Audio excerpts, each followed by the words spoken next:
වලස් මුල්ලේ උසස් පෙළ පන්තියේ කොල්ලෝ ටිකක් 8 දෙනෙක් විතර නැග්ග පැලකට බියර් බොන්න. ඔව් පන්ති කට් කරලා යනවනේ තැන් තැන් වල. ඔය ගල්පොත් එහෙම යනව නේද මේ? නෑ යනවා. කොල්ලොත් යනවා කෙල්ලොත් යනවා ගලබොඩ අනම්මන හැමතැනම යනවා.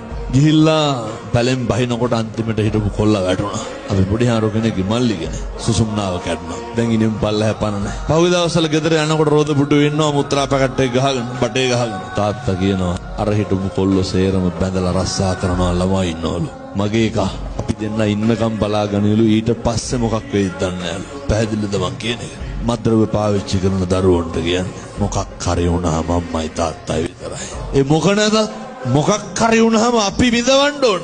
අපි දුක් විඳින්න ඕන. ඒ නිසා සත්පුරුෂ දරුවනේ ආදරණීය තරුණ මහත්තුරුන්ට කියන්නේ ඔය විෂම මත්ද්‍රව්‍ය වලින් සම්පූර්ණ මිදෙන්න කරනවා නම් නවත්තන්න. ජීවිතය හොඳට හදාගන්න. දලදා හාමුදුරුවන්ගේ පිහිටෙන් තරුණයන්ගේ සිත් වලින් මත්ද්‍රව්‍ය වලට තිය ආසාව දුරු වේවා සාදු කියලා පතන්න.